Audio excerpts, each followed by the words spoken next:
ഹരേ കൃഷ്ണ. പ്രിയ സുഹൃത്തുക്കളെ, നമ്മളുടെ ഹരേ കൃഷ്ണ പ്രസ്ഥാനം ഇസ്കോൻ്റെ സ്ഥാപകാചാര്യനായ AC ഭക്തിവേദാന്ത സ്വാമി ശ്രീല പ്രഭുപാദർ പലപ്പോഴും പറയുമായിരുന്നു, ഈ മായാവാദ തത്വം അല്ലെങ്കിൽ അദ്വൈത സിദ്ധാന്തം തെറ്റായി അവതരിപ്പിക്കുന്ന ഈ ഒരു സിദ്ധാന്തം അല്ലെങ്കിൽ അവ്യക്തവാദ സിദ്ധാന്തം ഇതിനെ കവേർഡ് ഏത്തിസം എന്ന് പ്രഭുപാദ് പലപ്പോഴും പറയുമായിരുന്നു. കവേർഡ് ഏത്തിസം എന്ന് പറഞ്ഞാൽ കവേർഡ് നിരീശ്വരവാദം.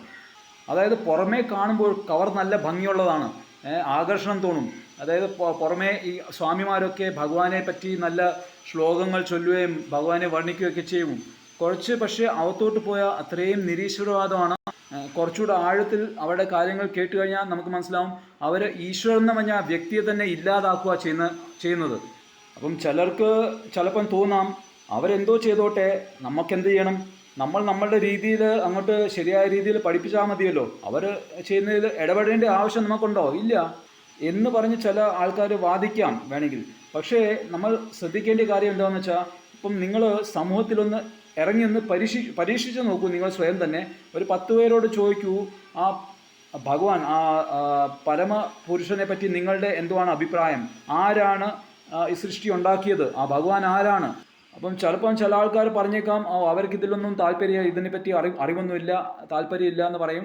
അങ്ങനെ ഒഴിവാക്കിയേക്കാം. പക്ഷേ ഈശ്വരവാദിയാണെന്ന് പറയുന്ന ചില ആൾക്കാരുടെ വായിൽ നിന്ന് കേൾക്കുന്ന ഉത്തരം നിങ്ങൾ ശ്രദ്ധിക്കൂ. അവർ പറയും, ആ ഭഗവാൻ എന്ന് പറഞ്ഞാൽ ഒരു ശക്തിയാണ്, ഒരു ഊർജ്ജമാണ്, പ്രകാശമാണ്, ബ്രഹ്മമാണ്. അല്ലെങ്കിൽ പിന്നെ അവസാനം അവരിതും പറഞ്ഞേക്കാം, നമ്മളെല്ലാവരും ഒന്ന് തന്നെ, നമ്മളും ആ ഭഗവാൻ തന്നെയാണ്, നമ്മളും ദേവന്മാരാണ്, അല്ലെങ്കിൽ എല്ലാം ദേവതകളും ഒന്ന് തന്നെയാണ്, ആരെ പൂജിച്ചാലും 1,00,000 എത്തത്തുള്ളൂ.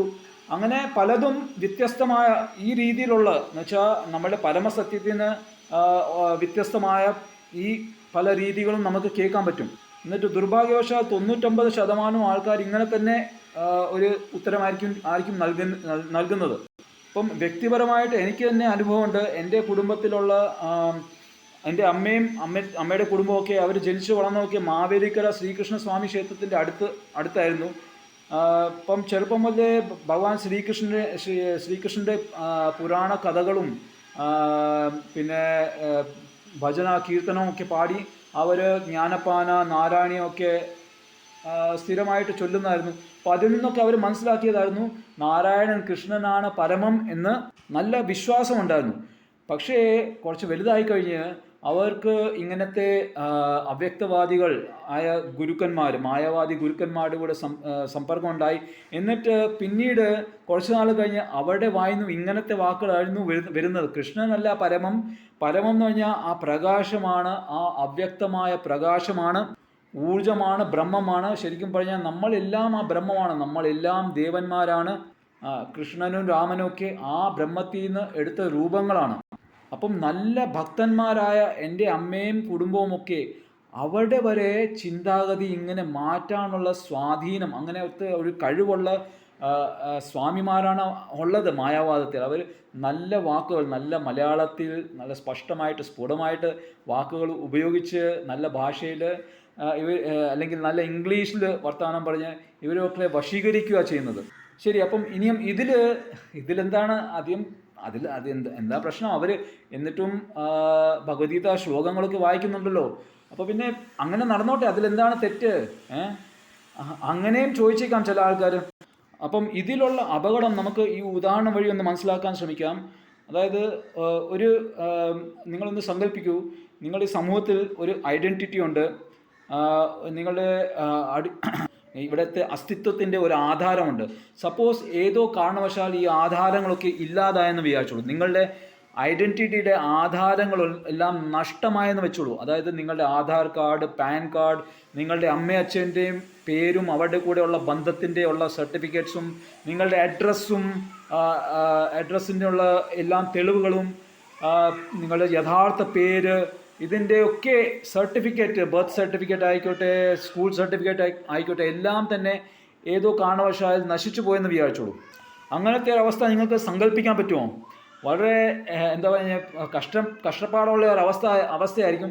എന്താണെന്ന് വെച്ചാൽ, നമുക്ക് ഈ സർക്കാർ, ഇവിടുത്തെ ഗവൺമെൻറ് നമുക്ക് പല ആനുകൂല്യങ്ങളും സൗകര്യങ്ങളൊക്കെ നൽകുന്നത് നമ്മൾ ഈ സമൂഹത്തിൻ്റെ ഭാഗമായതുകൊണ്ട്, ഒരു ഐഡൻറ്റിറ്റി നമുക്കുള്ളതുകൊണ്ട്, ആധാർ കാർഡും ഇതൊക്കെ നമ്മൾ നൽകിയാൽ മാത്രമേ നമുക്ക് ആ സൗകര്യങ്ങൾ കിട്ടത്തുള്ളൂ.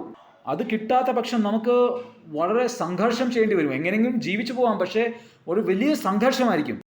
അതേപോലെ എങ്ങനെയാണോ നമ്മളുടെ ഈ സമൂഹത്തിൽ നമ്മളുടെ ഐഡൻറ്റിറ്റി നശിച്ചു പോയാൽ വലിയൊരു സംഘർഷമായിരിക്കും, അതേപോലെ നമ്മളുടെ യഥാർത്ഥത്തിൽ നമ്മളുടെ ഐഡൻറ്റിറ്റി എന്ന് പറഞ്ഞാൽ, നമ്മളുടെ ഒരു ജീവാത്മാവെന്ന് പറഞ്ഞാൽ, നമ്മളുടെ ഐഡൻറ്റിറ്റി എന്ന് പറഞ്ഞാൽ നമ്മളുടെ ആ പരമാത്മാവായ ശ്രീകൃഷ്ണ ഭഗവാന്റെ മക്കളാണ് നമ്മൾ. ആ ഈശ്വരൻ, പരമേശ്വരനായ ശ്രീകൃഷ്ണ ഭഗവാന്റെ ആ പരമരാജാവിൻ്റെ മക്കളാണ് നമ്മളെല്ലാവരും. ഇത് ഭഗവാൻ ശ്രീകൃഷ്ണൻ 9-ാം അധ്യായത്തിലെ 17-ാം ശ്ലോകത്തിൽ പറയുന്നുണ്ട്. പിതാഹമസ്യ ജഗതോ മാതാ ധാത പിതാമഹ. ഇതിങ്ങനെ ആ ശ്ലോകത്തിൽ പറയുന്ന ഭഗവാൻ പറയുന്നുണ്ട്, ഞാനാണ് എല്ലാം, ഈ ജഗത്തിൻ്റെ മൊത്തം ജഗത്തിൻ്റെ പിതാവ് ഞാനാണ്. അപ്പം നമ്മളുടെ ഒക്കെ ഐഡൻറ്റിറ്റി, ശരിയായ നമ്മളുടെ അസ്തിത്വത്തിൻ്റെ ആധാരം എന്ന് പറഞ്ഞാൽ ആ ഭഗവാൻ ശ്രീകൃഷ്ണൻ നമ്മളുടെ പിതാവാണ്. എന്നിട്ട് അദ്ദേഹത്തിനെ ആശ്രയിച്ച് ജീവിച്ചാൽ നമുക്ക് കഷ്ടപ്പാടുണ്ടാവത്തില്ല, അദ്ദേഹം എല്ലാ ആനുകൂല്യങ്ങളും നമുക്ക് നൽകും എന്നുള്ള ആ വിശ്വാസമാണ് നമ്മളെ ഇവിടെ നിലനിർത്താൻ സഹായിക്കുന്നത്. എന്നിട്ട് നമ്മുടെ വാസസ്ഥലം എന്നുവെച്ചാൽ ശരിയായ നാട്, വാസസ്ഥലം എന്ന് പറഞ്ഞാൽ വൈകുണ്ഠം, ഭഗവാന്റെ സാമ്രാജ്യം വൈകുണ്ഠമാണ്. അപ്പോൾ ഇതൊക്കെയാണ് നമ്മളുടെ ഐഡൻറ്റിറ്റി. ആ ഭഗവാന്റെ കൂടെയുള്ള ആ ഗാഢമായ പ്രേമബന്ധമാണ്, സ്നേഹബന്ധമാണ് നമുക്ക് ശക്തി നൽകുന്നത്.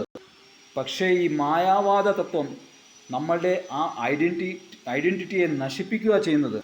ആ പരമപിതാവിൻ്റെ കൂടെ നമ്മുടെ ഉള്ള ആ ബന്ധത്തിനെ ഇല്ലാതാക്കുക ചെയ്യുന്നത്. എന്നിട്ട് അങ്ങനത്തെ ഐഡൻറ്റിറ്റി ഇല്ലാത്ത ഈ സമൂഹം മൊത്തം ഒരു വലിയ ആശയക്കുഴപ്പത്തിൽ മുന്നോട്ട് അന്ധകാരത്തിലേക്ക് നീങ്ങിക്കൊണ്ടിരിക്കുക ചെയ്യുന്നത്. അപ്പം ഇത് ഒരു അപേക്ഷയാണ്, നിങ്ങളോട് എല്ലാവരോടും ഒരു അപേക്ഷയാണ്. ഇങ്ങനത്തെ മായാവാദ തത്വത്തിനെ എതിർക്കുക. അവരോട് വഴക്കിടുന്നതല്ല നമ്മുടെ ലക്ഷ്യം. പക്ഷേ ആൾക്കാരുടെ ഇടയിൽ ഈ ശരിയായ തത്വം, നമ്മളുടെ കൃഷ്ണൻ, ഭഗവാൻ ശ്രീകൃഷ്ണനാണ് പരമഭഗവാൻ എന്നുള്ള ആ പരമസത്യം എല്ലാവരുടെയും അടുത്തെത്തിക്കുക. ഭഗവാന്റെ യഥാർത്ഥ സന്ദേശം, ഭഗവത്ഗീതയിലുള്ള യഥാർത്ഥ സന്ദേശം ആൾക്കാരുടെ ഇടയിൽ പ്രചരിപ്പിക്കുക, ശക്തമായിട്ട് തന്നെ പ്രചരിപ്പിക്കുക. ഈ മായാവാദികളുടെ വലയിൽ അവർ കുടുങ്ങുന്നതിന് മുമ്പേ നമ്മൾ അവരുടെ ഇടയിൽ എത്തണം. എന്നിട്ട് നമ്മൾ അവരെ ശരിയായ പാതയിലേക്ക് നയിക്കണം.